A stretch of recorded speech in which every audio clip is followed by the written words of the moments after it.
Olá, meu nome é Camila Matos. Estou imensamente agradecida pela oportunidade de poder participar do Prêmio Memorial e Vivências. Sou agente cultural representante dos povos tradicionais de matriz afro.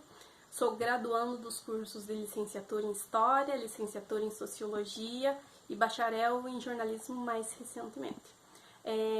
Sou ativista pelos direitos da mulher negra, sou filiada, faço um trabalho voluntário junto à Rede de Mulheres Negras do Paraná, que é uma organização não governamental que foi fundada para reivindicar a implementação de políticas públicas específicas para a população negra, nas áreas de saúde, educação, justiça, promoção de igualdade e geração de renda, contando com a atuação de mulheres negras em todas as áreas do Estado.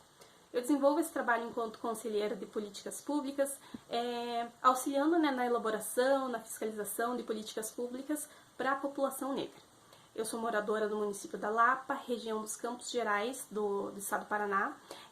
O município da Lapa é uma cidade histórica e marcada por forte influência italiana, ucraniana, polonesa, inclusive com uma forte influência da cultura afro, porque infelizmente o município da Lapa ele passou por esse processo esteve presente no processo de escravização, e em razão disso nós possuímos dentro do nosso território algumas comunidades quilombolas, a comunidade da Restinga e do Fecho, que resistem até hoje, né? Essas comunidades elas foram criadas por escravos libertos antes da promulgação da Lei Áurea, e ali eles passaram a resistir, passaram a constituir família. Essas comunidades elas mantêm até hoje as suas tradições, inclusive transmitindo às novas gerações um vínculo com a cultura e a identidade do povo que aqui vive ainda. Tendo inclusive participação em espaços de controle social, reivindicando políticas públicas específicas na saúde, na educação, na justiça, mas acho que a gente precisa citar também que o apagamento e o silenciamento promovido até a década de 90, quando a história do preto paranaense ela não foi objeto de estudo, visto que tudo aquilo que não fosse vindo da Europa, ela não era reconhecida. E eu acredito que essa geração que está chegando aqui de historiadores, de pesquisadores, de agentes culturais, celebrem e contem essa história que é muito importante para a perpetuação das tradições e para que essa história ela passe a ser contada a partir do ponto de vista do negro. Sobre as minhas origens, como começou o meu envolvimento na área cultural, quando eu tinha 14 anos, eu estava na 7ª série mais ou menos, a escola promovia um espaço chamado Semana Cultural. Dentro desse espaço, na época, eu e um grupo de amigos estivemos participando de uma releitura de Romeu e Julieta, e na posterioridade, já no ensino médio, a gente continuou atuando no teatro. Eu lembro que teve uma peça que a gente ensinou inúmeras vezes, que era uma peça que falava sobre o dia a dia de uma família paranaense suburbana. E em ambos espaços, no Romeu e Julieta e nessa outra obra, eu ainda aparecia mesmo como figura central, eu sempre estive em personagens relegados a pessoas negras, espaços de servidão, de subalternidade. E ao longo dos anos, aquilo ali a princípio ele me provocou de tal maneira que ao longo dos anos, sempre que possível, eu estava presente, envolvida nesses espaços que promoviam diálogos e falas a respeito da negritude, da importância da perpetuação das tradições africanas. No município da Lapa, nós temos a Escola Integração à Vida, a APAI, e como irmã de 2 mulheres negras com portadores de deficiência, sempre que a escola abria esse espaço para diálogo, levando em consideração essa interseccionalidade com raça, eu sempre que possível estive presente para dar continuidade nesse trabalho, representando elas, sendo voz delas e falando pelas nossas tradições. Sobre o meu aprendizado e formação na área cultural em que atuo, Como eu já disse anteriormente, eu sou graduanda dos cursos de História e Sociologia, e quando eu iniciei na academia, as licenciaturas elas tiveram e têm, né, forte incidência sobre o trabalho que eu realizo. Primeiro, pelo próprio espaço da academia, que já é reflexivo, já que a história da educação aqui no Brasil, ela data de 1549 e, infelizmente, apenas em 2019 a presença negra das populações negras, em maioria na academia, ela só aconteceu há 3 anos atrás. Então, acredito que a própria permanência negra nesses espaços, ela já beneficia, ela já é bastante benéfica, já que os espaços educacionais ao longo da história, eles foram renegados a essa população. Então, eu acredito que estar nesses espaços de aprendizagem e debate, ele contribui muito para que as minhas falas elas estejam muito mais embasadas e para que em seguida eu pudesse estar e possa estar mais qualificado para esse fazer artístico e cultural, nas falas, em algumas palestras e tudo mais.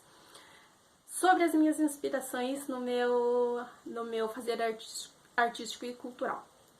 Como eu trabalho em espaços de diálogo, de fala, de palestra, eu vejo como a minha principal inspiração é a ex-consuleza francesa Alexandra Loras, que eu lembro que eu vi uma palestra dela no YouTube, na página da FEComércio, e nessa data ela estava falando sobre representatividade negra nos diversos espaços, na mídia,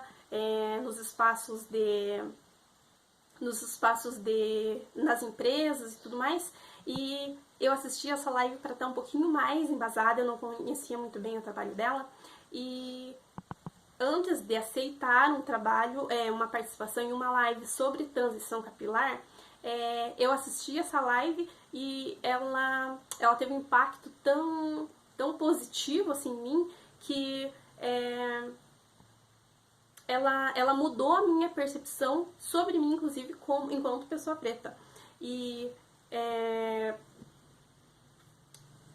como ela estava no espaço, né, discutindo a visibilidade da pessoa negra em diversos espaços, a partir dali eu fiquei pensando que eu poderia estar com mais embasamento para essas falas, inserindo e trazendo essas informações e perpetuando, né, a questão da tradição afro através dessas falas.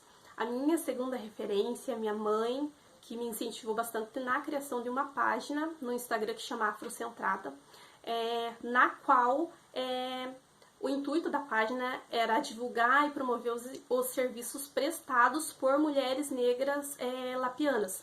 E a minha terceira referência seria a primeira pessoa a aparecer nessa página, a doutora Alaerte Leandro Martins, mulher lapiana, quilombola da Restinga e do Feixo, enfermeira, doutora em saúde pública e sócia fundadora da Rede de Mulheres Negras do Paraná.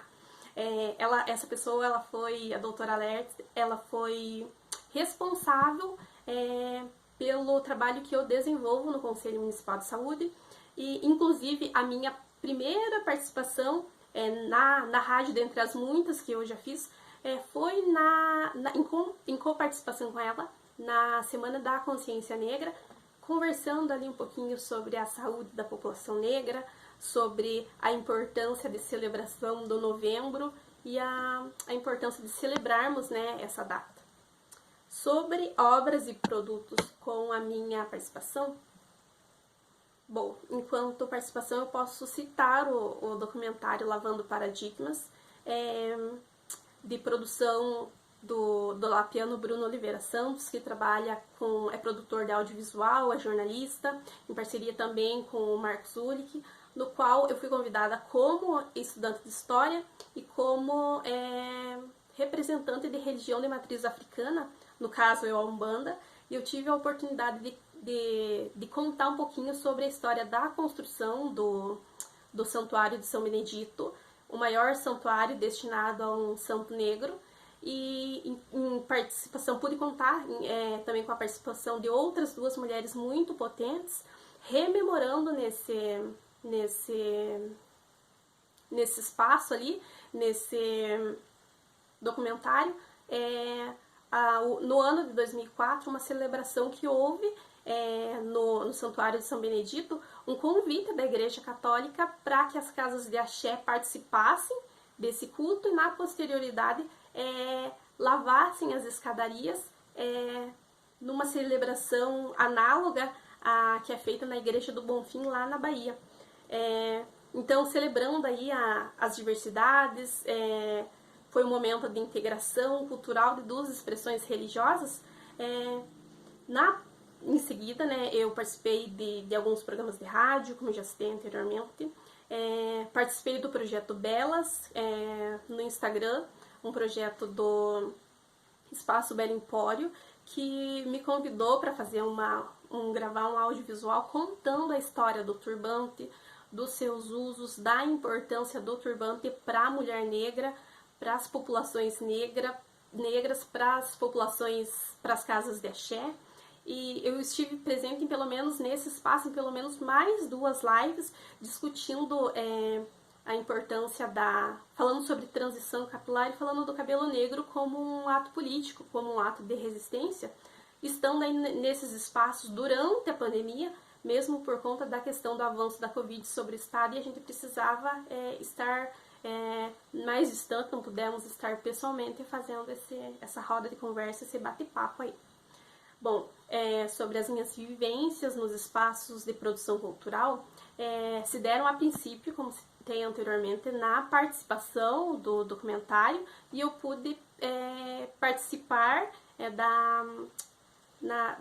de como seria realizado o processo de produção. Eu assisti as outras meninas, eu estive presente durante as edições, então é um espaço muito interessante para estar ali.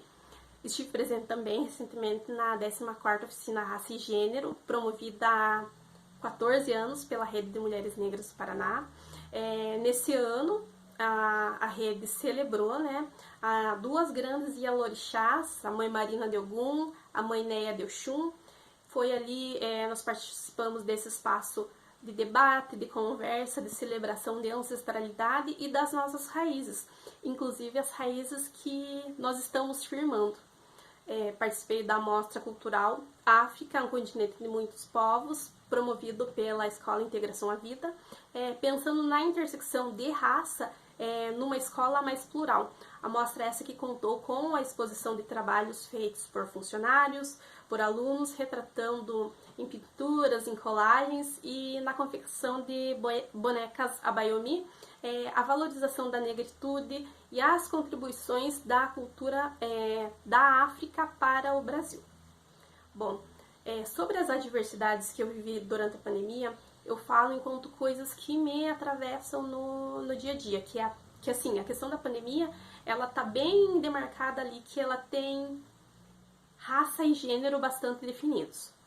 Então, para a população negra, o cenário da pandemia ela esteve associado às condições desiguais determinadas pelo racismo estrutural e institucional, visto que essa população ela tem menos acesso aos serviços de saúde e ela está em maior proporção entre as populações mais vulneráveis que, secularmente, elas vivenciam a ausência de políticas públicas nos seus territórios. Então, sobreviver, eu acredito que foi o primeiro aspecto. Penso dessa maneira por conta de atuar enquanto voluntária no aconselhamento de políticas públicas para populações negras, porque, assim, eu acredito que a cultura de matriz africana, ela precisa passar por esses espaços de debate que visem o fortalecimento dessas populações nos campos diversos, e nesse momento especialmente na saúde. O segundo foi que, em grande maioria das participações, esses eventos só ocorreram de forma remota. Inclusive, um dos principais projetos que a gente estava tentando tirar do papel era um espaço no antigo IGTV do Instagram, no qual, em parceria com a Isabelle Rodrigues, mulher negra, lapiana, advogada, nós gostaríamos de debater ali nesse espaço a situação da marginalização do negro desde o período da escravização rememorando desse período até os tempos atuais, sobre as condições, chegando, né, até as condições das mulheres negras carcerárias, o qual ficou, né, inviabilizado por conta da questão do avanço da Covid sobre o Estado, e não havia espaço para a gente conseguir fazer presencialmente esses diálogos. Mesmo motivo pelo qual a página Afrocentrada ela não teve condições eu não tive condições de dar continuidade para esse trabalho, porque as mulheres negras que participariam estavam com jornadas triplas de trabalho, e essas demandas ocupando muito espaço na vida delas, na sua vida social, na sua carreira, e por conta disso nós não conseguimos dar prosseguimento, né, com esse projeto. Sobre os meus planos para o pós-pandemia. Bom, eu gostaria de tirar do papel, e se Deus quiser vai acontecer, um desses projetos, além dos que eu citei, que não foi possível dar continuidade para eles, em especial esse, eu estou rumando para a conclusão das graduações de História e Sociologia, e na graduação de Ciências Sociais, o tema do meu TCC é a fé preta na conjuntura da Covid-19, no qual eu pretendo, com o auxílio da Casa de Axé do Pai Caboclo, falar sobre o enfrentamento da Covid pelas religiões de matriz africana. E terminado esse TCC, eu gostaria muito de, na posterioridade, ter a possibilidade de transformá-lo em um documentário ou num audiovisual, trazendo ali mais visibilidade e foco para essa temática, vislumbrando assim, com esse trabalho, a continuidade da transmissão oral dos cultos de matriz africana. Bom, eu finalizo me despedindo, agradecendo a oportunidade de participar desse edital e trazendo um pedaço de um poema da Vitória Santa Cruz, mulher preta, afrolatina, poeta e folclorista. O nome do poema se chama Gritaram-me Negra. Tenía 7 años apenas 7. Que 7 anos, não chegavam a 5 siquiera. De pronto, unas voces en la calle me gritaron negra. ¿Negra? ¿Soy acaso negra? ¿Qué cosa ser negra? Negra? Y yo no sabía la triste verdad que aquello escondía. Negra. Y me sentí negra. Negra como ellos decían. Negra y retrocedí. Negra como ellos querían. Negra. Y odié mis cabellos, mis labios gruesos. E mirei apenada mi cara encostada, e retrocedi negra, negra, negra, negra, negra. Pero de hoy adelante no quiero laciar más mi cabello, no quiero. Eu vou a irme de aquellos por evitar, según ellos, que por evitar, según sin sabor, llamar a los negros gente de color. E que color negro, que lindo sueño negro, que ritmo tiene negro, negro, negro. Muito axé, muita saúde para todos nós.